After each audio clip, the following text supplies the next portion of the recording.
Good afternoon, everyone. My name is Nick, and today with me is Nicola Youern. I'm the Group Chief Executive of the Youth Trust. Yes, and you've been doing this for quite a while now, haven't you? I've been doing this for 27 years, Nick. 27 years of my life, and it has been a joy every single day of my life Can to you be say doing every this. single day? Sure. Every single day of my life, no matter what I've been through, whether, as I said to you before, whether this is about pain and passion, whether it's about pain or it's about passion, it has been an absolute joy and a privilege to do this for 27 years. Really Now, I liked the idea of the sort of potential memoirs name of pain and passion, because I think in anything that you put your soul and heart into, there's going to be a bit of pain, obviously, and you need the passion to kind of bring you through. Why would you call, let's say, your biography that? What made you land on that name? I think it's because I learned quite earlier on in life that what fuels me is injustice. That's what I'm passionate about. That's when I bring my head above the parapet. That's when I've got to do something. So I can't tolerate injustice, and that's where the passion comes from. There's quite a few stories that are involved in that. I was a whistleblower very early on in my career that I could tell you about, and that was a form of injustice that I spotted. So that's where my passion for culture and values and people come from, and treating people well. And of course, on this journey, there's been lots of pain. There's been lots of times when it's been hard. There's been some really rough times, but it's a pleasure because even through that pain, you know that you're doing something that you need to do, because the end result is going to be worthwhile, because this isn't about profit. This is about people and people's lives, and therefore every inch of pain is worth it to get to where you need to be. Absolutely. So that's why every single part of it has been a joy, an absolute joy to be here. And every day has been different. Every year has been different. It's been a challenge and yeah, a truly, truly amazing 27 years. I suppose one has to frame that by going a little bit further back, though, to, I suppose, your upbringing, and, you know, asking where you grew up, what your childhood was like. I mean, obviously that must have done something to trigger the idea of being not a social justice warrior, but somebody who is beating on the door of justice and trying to make sure everyone has access to what everyone should have access to. So what was your upbringing like before you joined? It's been 27 years ago. Wow. What were you doing before that? It's really interesting, actually, because I grew up in Wales, and I was an only child, and I was really shy and really quiet, and I didn't say boo to anybody. I really was a quiet only child. But I grew up in a community, a real community where everybody cared for each other. You didn't lock your doors. We didn't have fences between the gardens. Oh, wow. We were in and out of each other's houses. If ever I left Wales and went home, I didn't go home to my parents. I went home to a community, a family, a street that I went home to. We just knew nobody moved, everybody stayed together. It was an amazing, and I think that's where my real sense of community has come from, and what community well-being is. So that was at my roots. And then it does go back to the age of about 13, 14. And I'm sorry about that, but we are going back a long way. No, that's absolutely fine. I was hoovering my mother's hallway. And it was a blue hallway with a blue carpet and pale blue walls. I never forget it, because I used to spend my nights picking the wallpaper off the wall, much to her upset.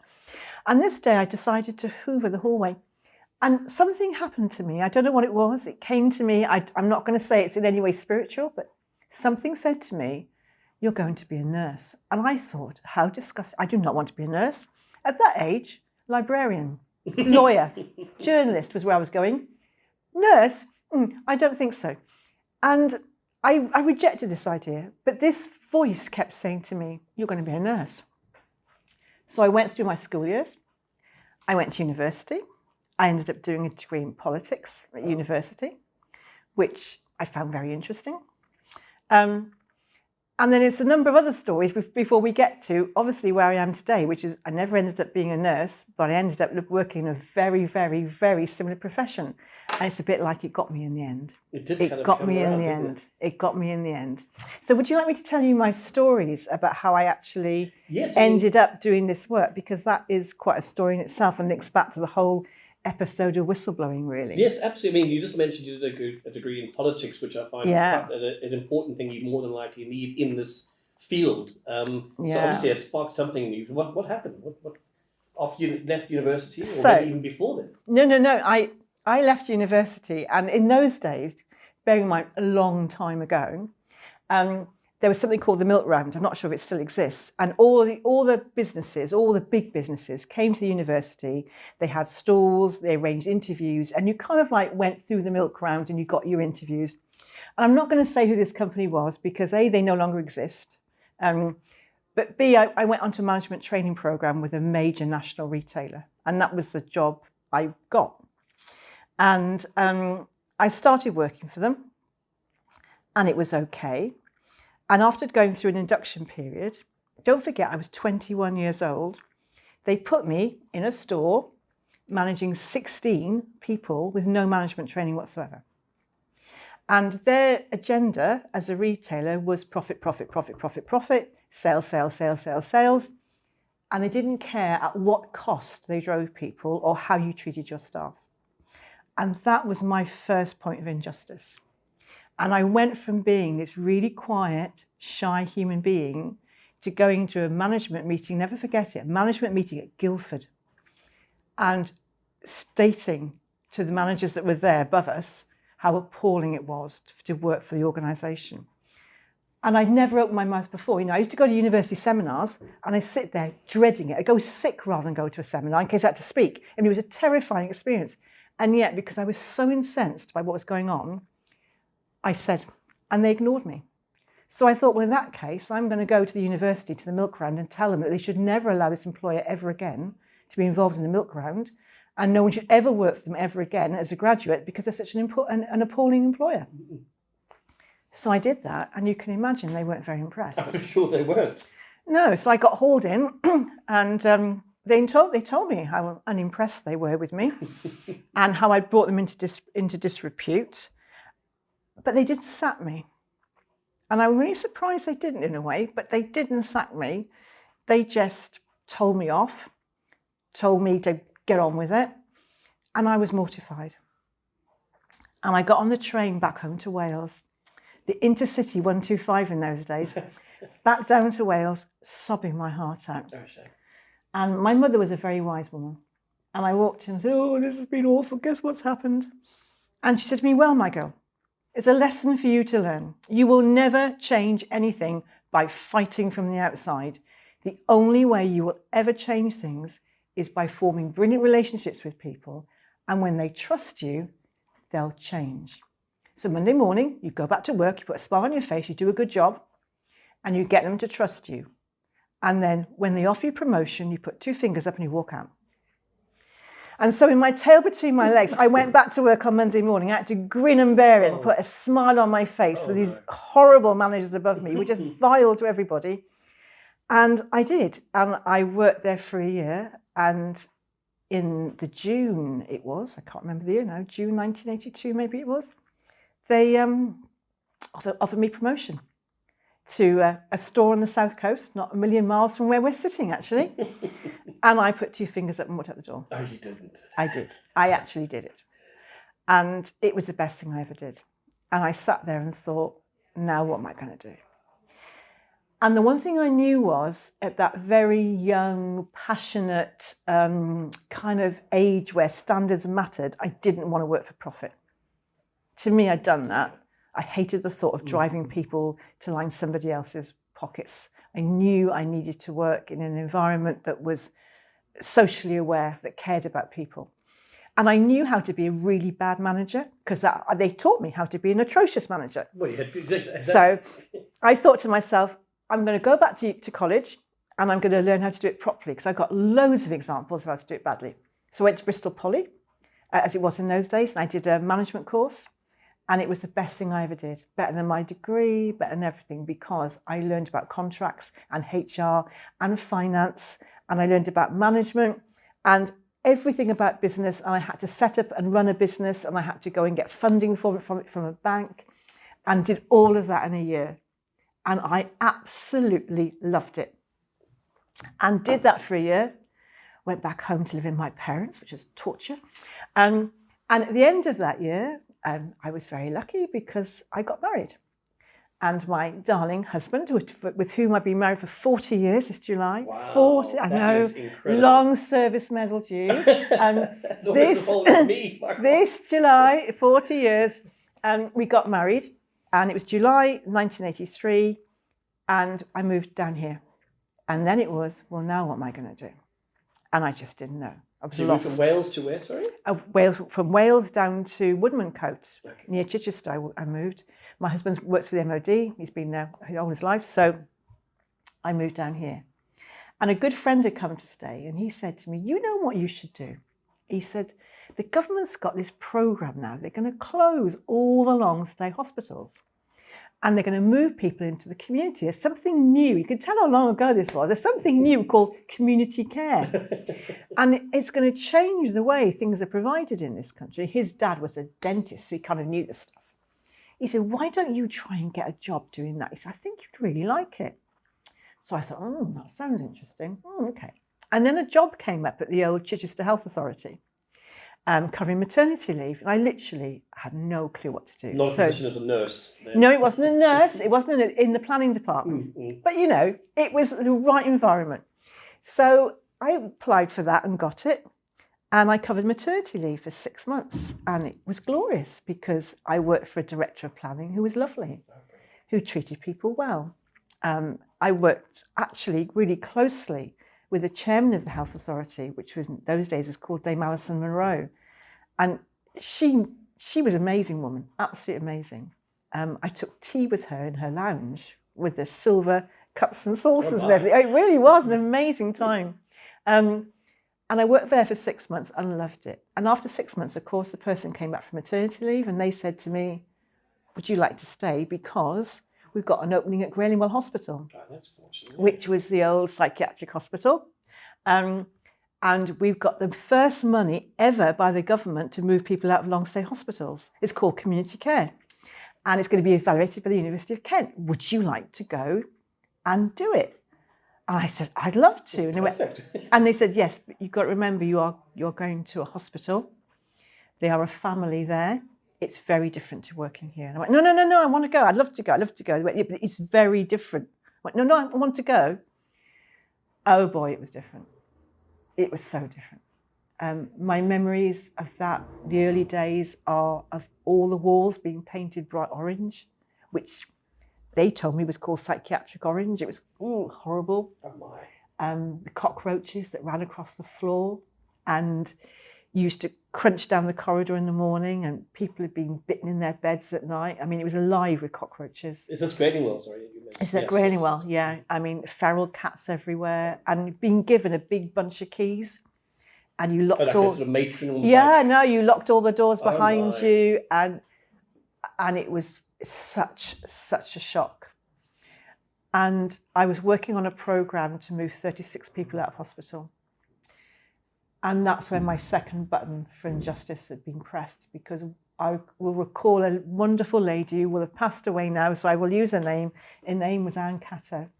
I can still see her. You know, I can still see a picture of her sat next to me at my desk. She used to come down in the morning and have a cup of coffee with me. She always admired my husband because I had a picture of him on my desk. And she used to say to me, you look like Michael Parkinson. She quite fancied Michael Parkinson. Anyway, Anne used to say to me every day, tomorrow they're going to come for me. The butler's going to come in the rolls and they're going to come and pick me up and take me home. And Anne was in her 60s. And she was in Graylingwell because she'd been born out of wedlock. Oh, so there wasn't any sort of mental illness or anything? No, she'd been born to a very rich family who had literally shut her away there when she was a baby. Oh, wow. And she was now in her 60s. And she was completely institutionalised. And there was nobody coming for Anne, and no one would ever come for Anne. And I couldn't tell Anne no one was coming for her. But what I could do is get her out of there. I had to get Anne out of there. And there were lots of Annes, lots of people who were there, who should never have been there, who just needed to move. And so we set about this programme of moving 36 people out. And oh boy, we did it badly. Oh gosh, when you think today about person-centred planning and all the things that we do, yeah, none of that. Because it was the start, wasn't it? It was like it was new. We were breaking new ground. It'd never been done before. So what did we do? We worked with lovely Stodham Housing Association. They went and bought a house. We didn't ask anybody where they wanted to live or who with. We just went and bought a house. And we decorated it and we furnished it. We didn't ask anybody what they wanted. Hopefully not orange. It wasn't orange. No, it wasn't orange. It was very lovely. And then we told people they were moving. Can you imagine the shock to them? For people who've been there for decades, after all of these years, allowing them to think about the idea of moving into. And they moved into the middle of Bognor Regis. That's where we moved people to. Chichester Road, Bognor Regis was the first home I ever. Did you? Yes. Yeah, the first one I ever opened, and it was amazing to see the transformation. And Anne moved. Anne moved, and she spent the rest of her life in her own home with her own bedroom, being able to go to the shops and do everything that was normal. And we did it badly because we didn't ask Anne about her room and we didn't design it around her, but it changed Anne's life for the better. And that was an amazing reason to get up in the morning. So what mechanisms came into place to allow this transition from them moving from Gradingwell to their own accommodation? What was it, the government or local? Government gave us £1 million. Can you imagine? $1 million is all it was all. Today it would be like it's a drop in the ocean. Yeah, £1 million to move people out of hospital. And the University of Kent came down and evaluated what we did and the impact that it had. And it was just the most rewarding thing I've ever done in my life to see people's lives change. And I'd been there about 4 years, and MenCap, the national charity, somebody in the hospital knew somebody from MenCap, and they called me and they said, of course, we're involved in this program to move people out of hospital now for people who have a learning disability. Would you be interested in coming to work for us? Because we know you've done it. And no, I love the health service. I wouldn't dream of living. No. And they went, it's more money. I went, no, do you know what? I'm not about money. I've never been about money. I love my job. No. And they went, company car. I went, oh, company car. Oh, now we're talking. Company car. Oh, I'll apply for this job. So I did. I applied for it. And I got it. And that was how I left Gradingwell. But just as a little sort of a side story, you and I are both members of that glorious ginger club, aren't we? Mm-hmm. We are both beautiful redheads.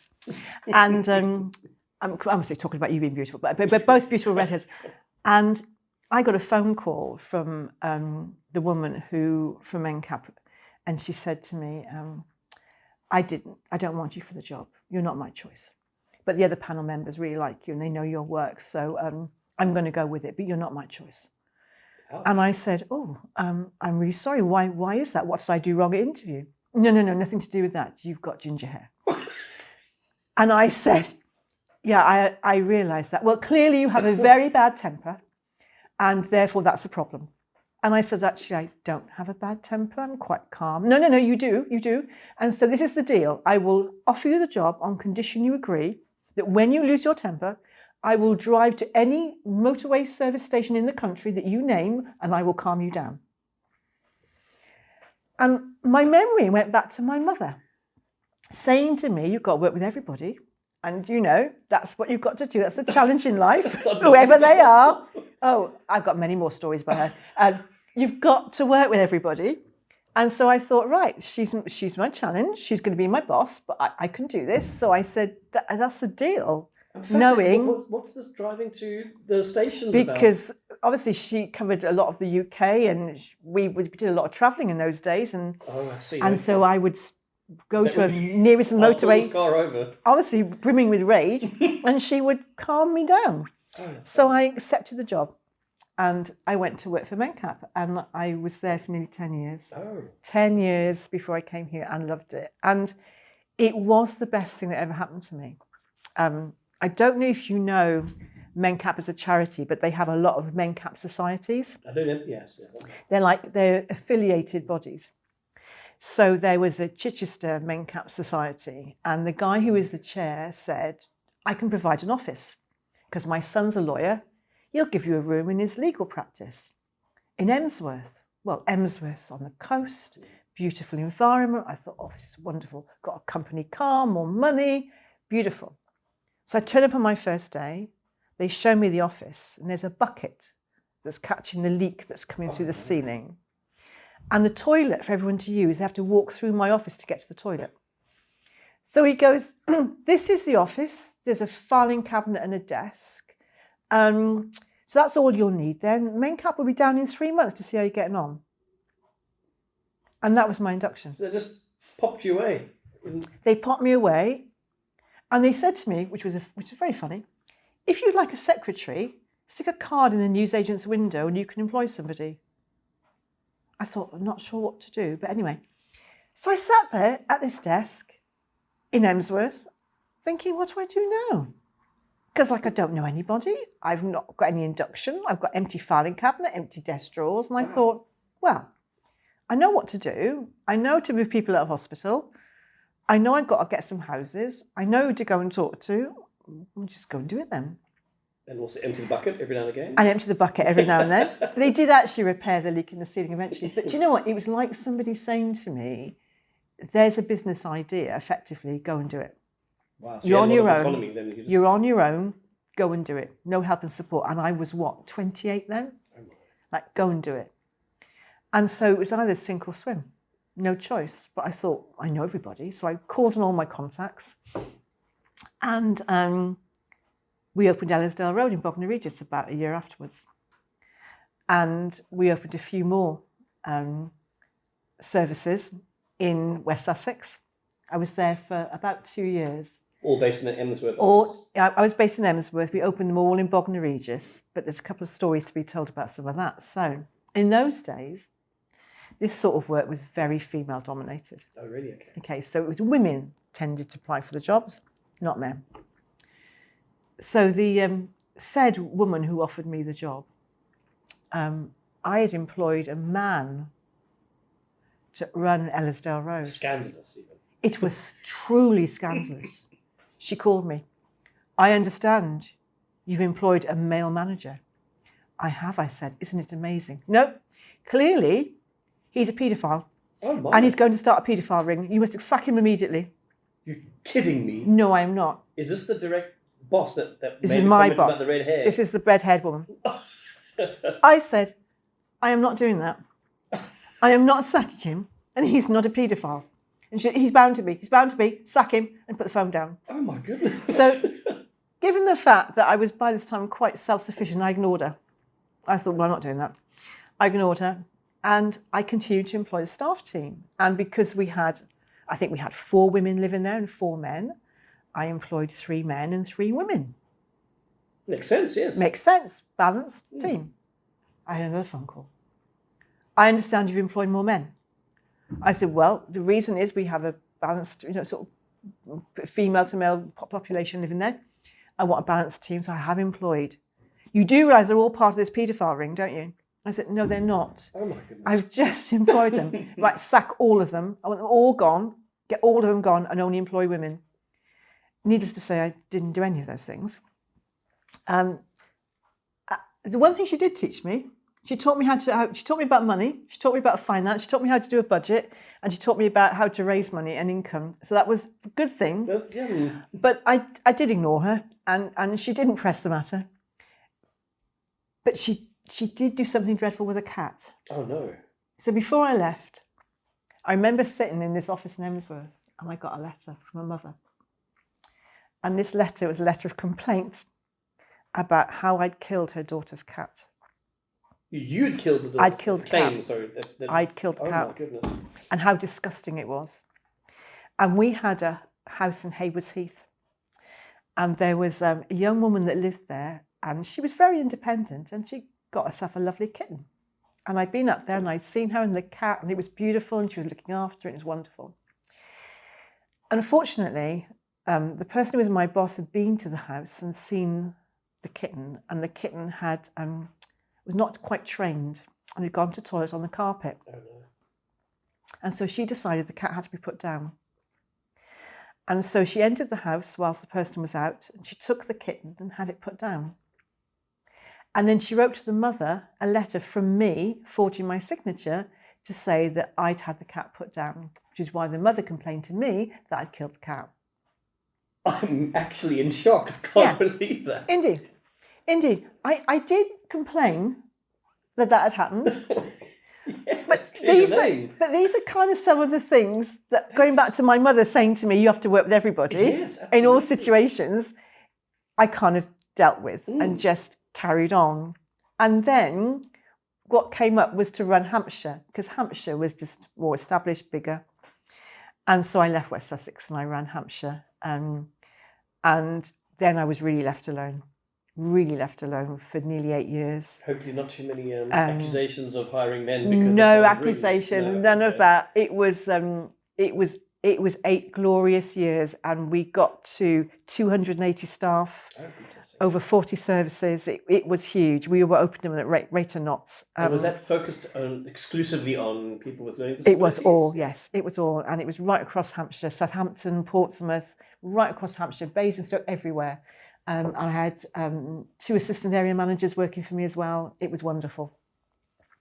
And I'll never forget, that taught me about the importance of relationships, really going back to my mum. Because people buy people, they don't buy services at the end of the day, they do buy people, they trust people. Trusting relationships are the most important things in the world.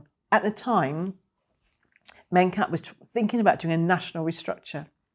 And they wrote to the guy who was heading it all at Hampshire County Council, a really lovely guy called Mike Shackleton Bailey, and said to him, why are there so many services in Hampshire? Why do you buy Mencap?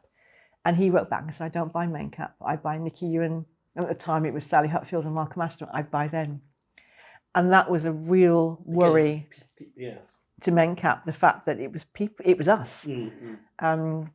And so they did a national restructure, and they decided that 4 people should do my job instead of me on my own, which was rather nice of them.